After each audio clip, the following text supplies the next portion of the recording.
โอเคปีนล่างโอเคไป สมมุติว่ามีคนที่ว่าเพิ่นพร้อมดูแลเนาะน้องหลาเรียนจบเพิ่นมาขอมาอย่างไว้น้องหลาสีเอาขะดอกประมาณเท่าไหร่อ่าถามว่าเป็นเงินบาทก็ประมาณ200,000สบายดี สบายดี สบายดีสาวโสดผู้เจ้าผู้งามเนาะทุกคนวันนี้ก็มาเป็นมือที่2หลังจากที่ว่าลงคลิปไปเนาะน้องหละเนาะ โดย เฮ็ดหยังอยู่เสมอในมือผักมือพร ปลูกผักซอยแม่ โอ้ปลูกผัก โดย บ่ได้ไปละบ่อันซอยพอเฮ็ดหลังคา เวียกอันนั้นบ่สู่เขา ช่วงนี้นี่บ่ได้เฮ็ดเวียกแล้ว โดย ก็เลยปลูกผักปลูกหญ้าขายบ่ โดย ได้ดีอยู่บ่น้องหละพอใส่พอจ่ายอยู่บ่ กับพอใส่อยู่ ขายผักคั่นได้ โดยแล้วก็บางมื้ออาจสิขายได้ขายบ่ได้ แบบว่าไปนั่งขายตลาดนี่บ่หรือว่าขายส่งขายหยัง ขายตลาด ไผไปนั่งอันเนี้ย บางมื้อก็เฮาบางมื้อก็แม่เฮา อ้าว อีหลีติ โดย น้องนี่ก็ไปนั่งบ่ตลาดนะ โดย หัวทรงแบบว่าสิไปขายอยู่ตลาดเนาะแบบบ่ได้คิดแบบอายคนบ่ไปนั่งขายตลาดนี่ บ่ แม่สอนให้แต่น้อยเลยเนาะเป็นแม่ค้ามือหนึ่งนี้ได้ฮอดอยู่บ่100,000 200,000 ก็ฮอดบางมื้อก็บ่ฮอด แล้วแต่ดวงเนาะ โดย มือใดดวงดีนี่ได้สิว่าเลย หมุดแดงคุบ เต็มอยู่คิดว่า โอเคเนาะหมุดหลายแถบหลายหว่า หลีกเอาหั่นแหละเนาะคือมาสัมภาษณ์นี่ก็อยู่วันใต้ต้นมะม่วงแม่นแล้ววะอันนี้นี่คือเป็นแบบว่าบอนอยู่บนเซาแบบเป็นเฮือนโกเฮือนข้าวเลยบอนี่ แม่ หรือว่ามีเฮือนหลายหลังบ่ บ่มีแค่หลังเดียวที่เหลือก็เพื่อนพี่น้องหมดเลย เฮือนบ่ โดย หมายถึงว่าอยู่เดินอันเดียวกันเป็นเฮือนพี่น้อง โดย เห็นว่าดินดอนตอนหยาแล้วก็เฮือนนี่ก็แม่นของเจ้าเบิดบ่แม่นติ บ่แม่ หมดครบ บ่แม่นทุกคนเลยเป็นแนวใดซะหลังจากที่ว่าเปิดใจเนาะ โดย ก็เริ่มมีแบบว่าผู้บ่าวผู้แพรวเข้ามาคุยอยู่บ่ โดยเริ่มมีทักมาอยู่ เป็นแนวใดแน่แล้วซะแบบว่าคุยดีอยู่บ่ โดยดีอยู่ โอเคเนาะทุกคนใหญ่บอลก่อนบ่ไหว้หมดลายเนาะ คือแบบว่าเพิ่นก็คุยดีนิสัยดีบ่ โดยคุยดี ส่วนหลายคนที่เข้ามานี่อายุประมาณเท่าไหร่น้องละ ประมาณ30ขึ้นไปอ่ะ30 โดยมีแต่แบบประมาณรุ่นใหญ่บ่ โดย รุ่นเจ้าของมีบ่ บ่มี เป็นครั้งแรกบ่ที่ว่าคุยกับหนุ่มอายุหลายแบบรุ่นใหญ่ โดย เป็นแนวใดซะแบบว่ารู้สึกเป็นประมาณใดที่ว่าคุยกับคนที่ว่าเพิ่นใหญ่กว่าเฮา ก็รู้สึกดีอยู่ รู้สึกดีแบบบ่เคยคุยกับไผมาก่อนเนาะ โดย พ่อกับแม่เพิ่นก็ถามอยู่บ่ โดยถาม เพิ่นว่าแนวใดซะน้องละ เป็นกะถามว่าเป็นจังใดมีคนคุยมีคนถามหาแล้วบอก เพิ่นก็อยากฮู้คือกันเนาะ โดย เพิ่นก็อยากฮู้ว่าลูกสาวเปิดใจแล้วเป็นแนวใด โดย มื้อนี้อยู่กับไผก่อนบัดนี้ เมื่อนี้อยู่ เฒ่าแม่ เท่าแม่ แม่นบ่นะ โดย ที่นั่งอยู่หลุมนะ โดย เด้อเพิ่นยังสาวเนาะยังแบบว่ายังสาวยังผู้เจ้าผู้งามหั้นนะ โดย คือส่วนโตวแล้วเนาะ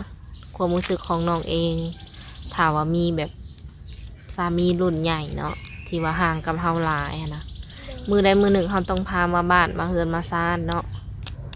คิดว่าสิบ่อายคนบ่ บอก คนแถวบ้านสิบ่เว้าปานนั้นล่ะ เว่าอยู่กะเรื่องของเขา เอา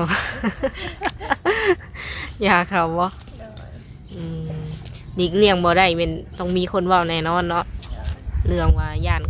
เขาเว้าบ่หรือว่าบ่เว้านี่หลีกเลี่ยงบ่ได้คือเว้าแน่นอน แต่อย่ามันสิบ่ โดย อืมคือถ้าเจ้ามักแหละก็บ่สนว่าคนอ้อมข้างจะว่าแนวใดบ่ โดย ประมาณนั้นเนาะทุกคนก็คือหนุ่มๆนี่ได้ฟังเลยก็คือสีหัวใจแบบว่าฟูเลยเนาะคือสีดีใจอะนะ ที่ว่าน้องบ่รังเกียจที่ว่าคุยกับเพิ่นได้ และมีบ่ผู้บ่าวที่แบบเพิ่นเข้ามาและเพิ่นพร้อมที่จะจริงจังกับเฮาพร้อมที่จะอ่าคบกับเฮาและอยากให้เฮาปิดใจ โดยมี อืมน้องคิดว่าอันไหนโอเคอยู่บ่ โอเค น้องหละคุยกับเพิ่นนี่ก็เป็นเอาได้สักความรู้สึกเจ้าเลย กะรู้สึกดีอยู่ หมายถึงว่าคนที่เพิ่นอยากให้ปิดใจอะนะจะสิปิดเลยบ่หรือว่านั่นใดหรือว่าคุยกับเพิ่นก่อน คุยกับเพิ่นก่อน อืม ส่วนหลายเพิ่นเข้ามานี่เพิ่นเว้าประมาณใดน้องละเพิ่นเว้ากับน้องนี่นะถามปกติหรือว่าแบบใด แบบทำปกติทำสื่อเรื่องที่อยู่อย่างตรงนี้ อืมน้องหละคือว่าบางคนเพิ่นก็ว่าน้องบ่ค่อยอั่นบ่ได้เล่นเฟซเล่นหยังบ่ เพิ่นว่าทักมาแล้วมันเงียบเพิ่นว่า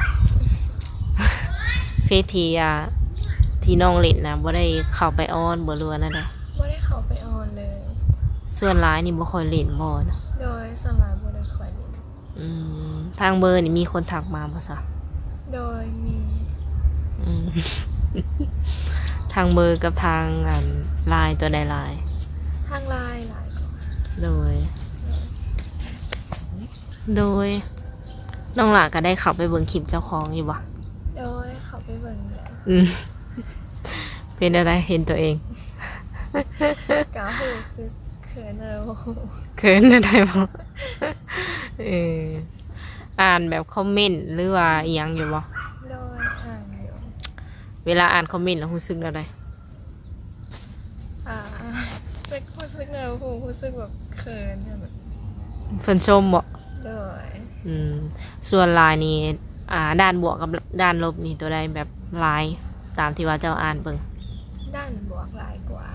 เพิ่นชื่นชมเนาะแบบว่าเพิ่นย่องประมาณนี้เนาะ โดย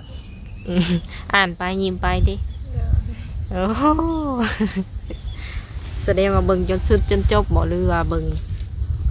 หน่อยหนึง เบิ่งหน่อยหนึ่ง บ่กล้าเบิ่งบ่กล้าเบิ่งสุด โดย อืม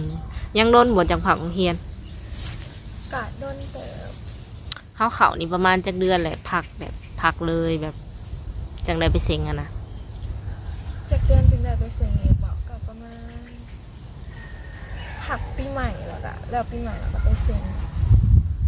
หมายความว่าพักสงกรารนี้ โดย แต่กลับไปเซ็งแบบนี้ โดย เซ็งจบอันสั้นมเจ็ดอ่ะบอ โดย เอาปีใหม่นี่มีวางแผนว่าสิไปเล่นใส่อยู่บ่ ไม่ได้วางแผนไปดิ่นใช้เลย แต่ละปีน้องไปเล่นอยู่ใส่จ้ะ ดิ่นได้นี่แหละ หินเฮือนนี่ โดย เออ บ่ได้ไปเล่นแบบสถานที่แบบงามๆหรือว่าสถานที่ค่ะ บอก เพิ่นบ่พาไปบ่หรือว่านั่นใด โดย พ่อแม่บ่พาไป โดย หรือว่าหมู่คู่นี่ก็มีอยู่บ่คนที่ว่าเพิ่นแบบมักไปเลินแบบพาไปหันไปนี่ มีอยู่ แต่ละปีก็อยู่บ้านเนาะ โดย สมมุติว่าปีนี้ได้แบบบ่อยากไปเลินบ่ปีนี้ ก็อยากไปอยู่ ถ้าว่ามี FC เนาะเพิ่นอยากมาพาไปเล่นก็สิไปบ่หรือว่าสิอยู่นํครอบครัวปีนี้ เอาฟังเหมือนสถานการณ์ก่อนทำอีหอยอีเมลก่อน อืมถ้าเพิ่นอนุญาตก็คือสิไปบ่ในความหมาย ไป ในใจก็อยากไปเลินอยู่หักต้องถามพ่อกับแม่ก่อน โดย หรือว่าแบบเพิ่นมาพาไปลินก็เอาพ่อกับแม่ไปนํแบบนี้ก็ได้ โดย เพิ่นก็มักไปลินอยู่บ่ซะ บ่สู่ได้ออกไปเห็น พ่อกับแม่ได้ โดย เออ ส่วนหลายมีแต่เห็ดเวียก อืมเวลาขี่รถไปหันไปนี่น้องหลับบ่ได้เมาบ่ บ่ เมารถนี่นะ บ่เคยเมารถ อืมดีซะเนาะเพราะว่าก็มีเพื่อว่ามี FC เนาะที่ว่าเพิ่นอยากมาหาเนาะสงกรานต์นี่หั้นนะแล้วก็อยากพาไปเลินไปหยังประมาณนี้ ก็เลยถามไว้ก่อนถามเพิ่นอีกเทื่อนึงเนาะเพิ่นต้องได้ถามแม่ก่อนทุกคนเลยถ้าไปเลินแท้ๆนี่อยากไปเลินแถวใด น้องก็ยังบ่ฮู้ ว่าแท้บ่เคยไปเลินใช่เลย ที่ว่าเป็นสถานที่งามๆบ่ โดยบ่เคย อืมคือคำมาแหละนอนตื่นเช้ามาก็อยู่แถวเพื่อนแถวอย่างนี้ โดย อืมเป็นตะเหงาแท้เนาะบ่ ก็เหงาอยู่ อืมเวลาเหงาๆนี่ไปพากันไปเฮ็ดหยัง ก็บ่ได้เห็นหยังก็อยู่ในเรือน ชินแหละบ่ โดย ชินแล้วหนุ่มๆที่ว่าโทรมานี่เพิ่นก็โทรเห็นหน้าเห็นตาวิดีโอคอลมาอยู่บ่ โดย อืมมีแต่ว่าถ้าเพิ่นอยากเห็นหน้าก็ให้เพิ่นเห็นเนาะเพราะว่าเพิ่นก็อยากเช็คว่าเจ้าเป็นตัวจริงหรือตัวปลอมเนาะอืมบางทีคุยกันในแชทในอย่างนี้นะเฮาก็บ่ฮู้ว่าเป็นคนที่ในคลิปหรือว่ามันบ่แม่นนั่นน่ะเพิ่นก็เลยอยากเห็นหน้าแต่น้องก็ยินดีที่ว่าเปิดให้เพิ่นเบิ่ง โดย อืมส่วนร้านนี่เพิ่นโทรมาช่วงประมาณใดน้องละ ประมาณ4-5 โมงหรือว่า6 โมง อืมตามที่ว่าน้องวางเลยบอก โดย โดย FC บางทานเพิ่นถามกลับคืนมาอีกเนาะว่าเป็นอย่างน้องหละเฮียนอยู่ แต่ว่าคืออยากออกมาเปิดใจเพิ่นว่าแนวนี้หั้นนะ ก็อยากลองมาเปิดใจเบิ่งแบบอยากลองหาคนลงเบิ่ง อืมเพราะว่าใกล้สิเฮียนจบแล้วบ่ โดย อืมแถมเฮียนจบแล้วก็สิบ่ได้ไปโตอเนาะคือน้องเว้าหั่นน่ะ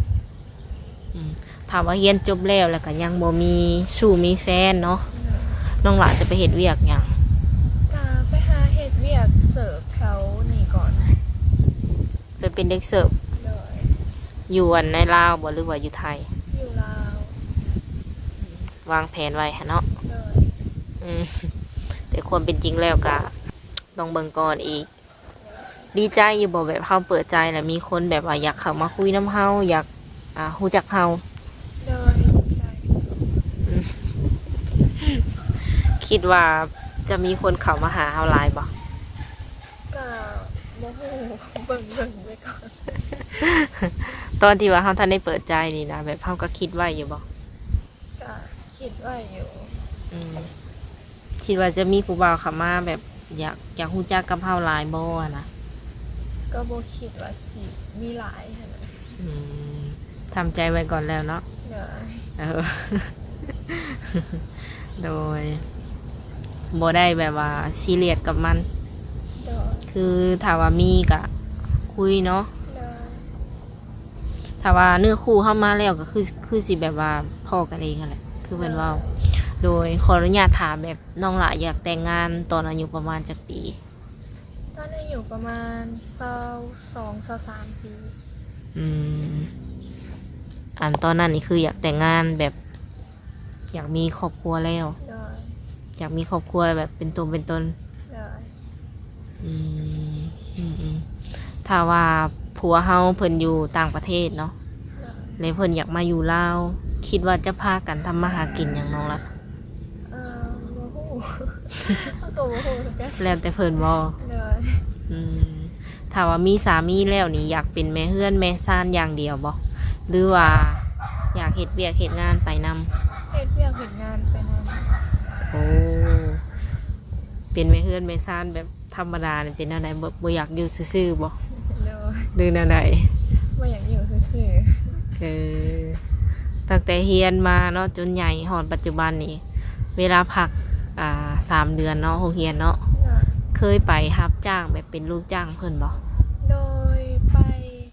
กะสีไปเป็นเด็กเสิร์ฟในห้านอาหาร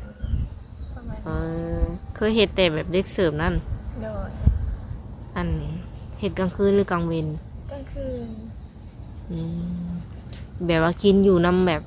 ร้านอาหารบ่ โดย โอ้ได้เงินเดือนหลายบ่น้องละ เงินเดือนกับบ่หลายปานใดเดือนหนึ่งก็ได้ประมาณล้านปลาย ร้านปลากีบบ่ โดยล้านไปลาย เออกินอยู่น้ำเพิ่นแบบค่าห้องก็บ่ได้เซาเนาะ โดย กินนี่ก็กินน้ำห่านเลย โดย อืมแล้วได้เงินมานี่เอาไปเฮ็ดหยัง เอาไปไว้กับพ่อแม่ไว้จ่ายค่าเทอม เอาไปส่งตัวเองเรียนต่อ โดย อื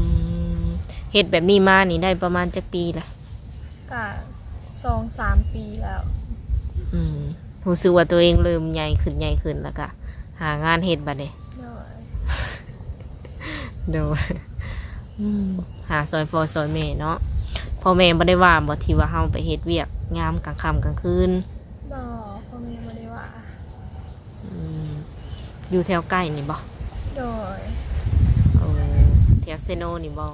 โดย โดยก็มีแต่เป็นประมาณนั้นแหละเนาะมื้อนี้ก็มาเยี่ยมมายามน้องเพิ่นทุกคนเลย อยู่เพื่อนอยู่ซานคือเก่ามายามไหนก็พ่อเนาะ โดย เออ หรือว่าสิออกไปใส่อยู่บ่กับหมู่นี่ยามบ่ายยามเที่ยงนี่ บ่ได้ออกแล้ว เออ มีห้านขายแบบแนวอยู่แล้วกินอยู่บ่แถวนี้กะ มี แนวกินสุกดีบ่น้องละ โดย หรือว่ายามแลงก็เฮ็ดอยู่เฮ็ดกินอยู่บ่ เฮ็ด เออซื้อแนวกินสุกกับเห็ดนี่ส่วนหลายเห็ดตัวใดก่อนเห็ดแนวกินแม่นซื้อแนวกินสุกบ่หรือว่าเห็ดเอาส่วนหลาย สลายเฮ็ดเอา มันแซ่บกว่าบ่ โดย ข่อยเดาไปซื่อๆ จักแม่นบ่แม่น อืมก็โอเคเนาะทุกคนเนาะสำหรับคลิปนี้ก็บ่มีหยังหลายถ้าว่า FC คนใดที่ว่ามีอยากถามอยากโออยากลมเนาะก็สามารถถามได้ในใต้คอมเมนต์เลยทุกคนเลยลืมถามว่าฮีตของประเพณีแถวบ้านน้องนี่ถือฮีตผู้ไทยบ่หรือว่าสาวลาวธรรมดา สาวลาวธรรมดา บ่แม่นฮีตผู้ไทยเนาะทุกคนเนาะเผื่อวันข้างหน้าเนาะคือว่ามี FC เพิ่นถามอยู่นะเกี่ยวกับขาดองเจ้าบ่แม่นบ่ โดย เออ คือว่าเพิ่นก็มาถามข่อยเนาะแต่ว่าข่อยบ่ฮู้ก็เลยว่าให้เพิ่นถามน้องส่วนโตวลองเบิ่งว่าซั่นเพิ่นถามแล้วบ่ โดยถามแล้ว อืม จะบอกเพิ่นเรียบร้อย โดย ถามแม่เรียบร้อยบ่หรือว่าบอกเอง โดยถามแม่เรียบร้อย โอ้ถามเวลาน้องถามแม่นี่แม่ก็บอกจบเจือ โดย เออคือจะเป็นลูกคนลูกหล่า โดย จะมีเอ่ยกกบ่ โดยมี เอ่ยกกนั้นแต่งงานแล้วบ่เอ่ยลืม ตอนที่ว่าเอ่ยจะแต่งงานนี่ขาดองเพิ่นแพงบ่น้องละ ก็โบเพลงปานใด เพิ่นเอาหนุ่มลาวคือกันนี่บ่หรือว่าหนุ่มต่างประเทศ โดยลาวคือกัน แต่งเมื่ออยู่น้ำเพิ่นกับอยู่นี่ต่างกันบ่ ต่างกัน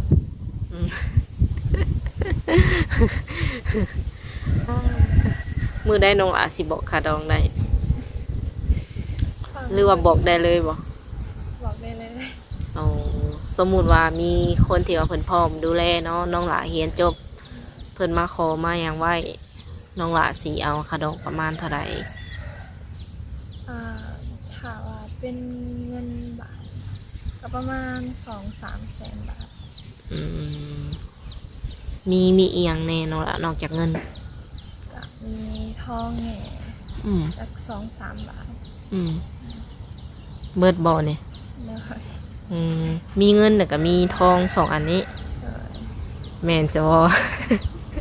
บ่มีงัวมีหยังคือบ้านเขาบ่ อ่า ลืมบ่จัก แม่เว้าเลยลืมบ่จักนี่เนาะอันนี้คือจากแม่เพิ่นเว้าเลยบ่ เลย ประมาณ300,000 บาทการ้อยกว่าล้านเนาะทุกคนเนาะแต่ก็คำ3สิบ่ในความคิดนี่ถามว่าเอาแท้ๆนี่ ต้องปงต้องยืนเบิดเลยบ่ โดย อืมบ่ให้ข้างบ่เนี่ย บ่ให้ข้างไว้เลยแม่นบ่หรือว่าแนวใดอืมถ้าเพิ่นมักนี่เพิ่นต้องเฮ็ดแนวใดสมมุติเพิ่นมักแก้วแท้ๆต้องเฮ็ดแนวใดเข้ามาหาแม่เลยบ่ จะลงศึกษาดูใจกันไปก่อน อืมมั่นใจแท้ๆแล้วจังให้มาหาแม่ โดย ถ้าว่าคบกันนี่อยากไปเบิ่งเฮือนเบิ่งซานอยู่บ่ กะอยากไปอยู่ หมายถึงว่าน้องหลายอยากไปเบิ่งเฮือนเพิ่นอยู่เนาะ โดย โอ้ว่าสิอยู่ใกล้หรืออยู่ไกลติ เจ็บแข้งบ่ บ่ได้นางศาสตร์เลยทุกคนเอ้ยปบศาสตร์เนาะมันมีหมดหลายโพดมีแต่เป็นประมาณนั้นแหละเนาะน้องหลักเนาะถ้าว่าเป็นจริงจังแท้รอได้ฮอดที่ว่าฮอดมือที่ว่าเรียนจบจังเว้ากันอีกเทื่อหนึง โดย โอเคสำหรับคลิปนี้สาวบุญเปียงและกันน้องน้ำทิพย์เนาะจะได้ขอโตวโจไว้ก่อนมื้อหน้ามื้อในคอยว่ากันใหม่เนาะ โดย โดยสบายดี